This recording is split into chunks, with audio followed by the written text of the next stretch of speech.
What's up, guys? Just real quick, I want to talk about something that just is of interest because sometimes it's a nifty little philosophical discussion that people talk about um, in liberty circles, and that's whether or not someone can sell themselves as a slave in a contract.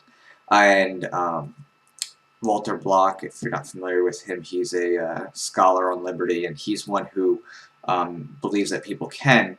Um, I don't. I have a different method about why I think you cannot sell yourself as a slave contractually. And I want to put that together in a logical fashion so that if you come across someone who thinks that being able to sell yourself contractually is possible or practical within a libertarian or anarchist complex or constitution of arrangement, you have a ready way to speak about it. So put simply, when someone offers you as a slave, the inherent definition is that someone is being turned to your property. And that's a really big problem because at the inherent base level definition, you're saying that a human being is chattel, that you own them. And traditional notions of property are that your property is something that you can, use, uh, alter, dispose of, transfer, sell. Just think, for example, like a banana. You can go ahead if you grew it and picked it. It's yours. If you want, you can cut it up, turn it into a smoothie. You could eat it. You could, throw it at somebody. Well, unless, of course, they'd have to agree to that first. But jokingly, you can, throw it at a wall. You could burn it. You could step on it. You could sell it. You can give it to somebody. But you get the general idea. You have a banana, and it's your property. You can do with it as you see fit.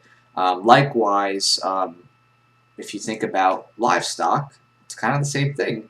Some people might not like animal abuse, and I certainly am one against animal abuse, but when people take the look at animals and how they're used, and even by most products that are made, animals are used in certain ways when they are killed or cut up or experimented on or sold or transferred or sometimes just shot. Don't get me wrong. I don't always. I'm very much against wasting animal life unnecessarily. I'm not a fan of that. But nonetheless, the point being is that even those types of living things might be viewed as traditional property, much like food or your clothing or something like that. So when we have that base definition understanding of property, you can see why slavery, which inherently means and traditionally historically has always meant that a person is your chattel, is your personal property, and that's just an unconscionable contract and can never be metered out. And here's why. First, when someone contracts to be your slave and your property, there's a very difficult notion to meter out, and that's breach. When someone breaches a contract by not fulfilling the material terms, which in this case is being a slave, very technically ambiguous as to what someone can be um, made to do. But if you take it at its natural base, they can be made to do anything. Um, Essentially, or have to be passive in accepting whatever the master gives. But you take that type of base, and you start to realize that if someone is to breach that contract, no longer act as the true property of the master, um, then when you have a breach, the damages are very, very tough to actually measure out. Now, um, one might say that the damages should at most be that which was paid in consideration. So someone says, I give you $1,000,000 for you to be my slave. That slave breaches, then the $1,000,000 should be remitted to the master. Well, that is one way of managing a contractual breach, is by loss. But realistically, if you were to look at the consideration of the bargain, which is typically what is the value lost, an individual could be as useless to a person as maybe a door holder for them, or if used at their maxim, maybe a slave could be worth millions and millions of dollars and have intrinsic value which is immeasurable. I mean, not saying that I enjoy this, of course. I'm just saying, someone is going to be used as a slave. Maybe they're going to be a sex slave. Maybe they're just going to be some sort of perverse nude art show for somebody, or some S&M slave. But you get the point. I mean, when something is your property, that's kind of your prerogative, your ability to do what you want with the person. That's really difficult to quantify. And so the damages are essentially limitless. And so what you're really begging the question then is that when you have that type of contract with that ambiguity, is that you're saying that there is no way except for some sort of mediator to have a result, maybe in equity. But that's, again, it's all admitting the fact that it's speculative and unable to actually be carried out in specific performance. An individual being a slave is specific performance. So at the end of the day, the only thing that can be done is remit the original consideration for the breach, but that doesn't make the person who contracted for the slave whole, because they have a loss of a slave which could provide a multitude of benefits that's not easily replaceable. So that's, in the definitional sense, that's one way to refute, or at least bring up the inherent problems with having someone as a slave. And of course, someone could counter and be like, well, what about breaches for building a business and that's not built, so they have loss of profits? Of course, that could be a good counter to say that other types of speculative damages could still be awarded. But nonetheless, the difference is that when it's a person acting as chattel, there is such an unlimited and grand specter of things which that individual can do, that really and truly the only thing that seems left to do is to make them a slave again, right? I mean, it's kind of ironic. And that's why the losses and harms are not pragmatic from an economic standpoint. Now, to a moral standpoint, I very much hold the maxim that the foundation for liberty is the individual right to be free. And so even though a person could contract away many different types of obligations,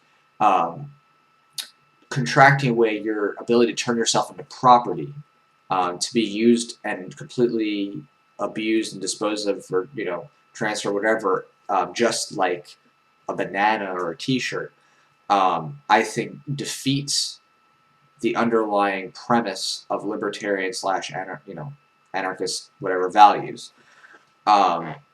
It essentially is giving away something that you can't obviously be, as I said before, be giving out, so it's fraudulent. And then it also defeats the purpose of making the individual the base denominator for liberty. And it's not that somebody couldn't voluntarily make themselves a slave. You have to understand there's a big difference here. It's in the breach of the contract. An individual could voluntarily act completely at the whims of an individual, and that individual could, as long as that person acted, pay them commensurate. So if somebody wanted to literally act as chattel for a period of time, they could do that. But the end result is that an individual does not have recourse against a quote-unquote voluntary slave in the traditional means that they would against their own real property. For example, if someone, I mean, not this is the best way to do it, but someone gets mad at their car that it's not chugging right and they kick it. Well, that's one thing. Somebody gets pissed off that their printer's not working and they, do an office, space type of ordeal and start beating it with bats, that's another thing. But to beat a human being with bats, or to enact force or aggression against them because they won't bend to your will like you can with normal property, defeats that individual maxim of protecting life and liberty, which is crucial to defining and maintaining libertarian slash anarchist values. And so that's where the breakdown has to really come to, is that at the end of the day, the recourse and the remedy violates the fundamental principles of individualism, which is that individuals should not be engaging in violent behavior towards others when it's against their will. And so if somebody is acting as a slave voluntarily, the master eventually, is tired of their incompetence, and they strike them, but they say, no, I don't want to be stricken. Well, if they were property, then that would be supposedly okay, but if they weren't, then that's a serious issue. And so hopefully, I know this is long-winded, but I hope that really clarifies the problems here, is that A, in summary again, the contract is from the get-go fraudulent because one cannot fully give over themselves as property and meet the requirements for breach. It's very it's near impossible to actually fully engage oneself as a slave practically. Then B, the other big part is the remedies for breach, or the, if you want to say, the property slave owner's recourse is inherently violative of protecting individual liberty and protecting individual right to be free from unwanted physical harm, the ability to reject violence, unconsented to. And so that is why I find anybody who says that you could just give your entire being away till the end of your life, to be basically making a contract that is abstract. It's as much of fiat as saying, I'm going to give you, Nyan Cat actually flying through space or something, or unicorn flying through space. It just, you don't have it to give. Nobody ultimately has the ability to meet that contract to its full end. And even if they did, per se, in other words, the slave owner only limited his desires of the individual to something very simple, maybe sweeping once a week. One could then say that they're not truly treating them as a slave. They're really just having a contract to have a sweeper once a week. So that's just a simple way to look at the obligations and why it's very difficult to defend it. It's a position that inherently violates the non-aggression principle. All right, well, take care, guys.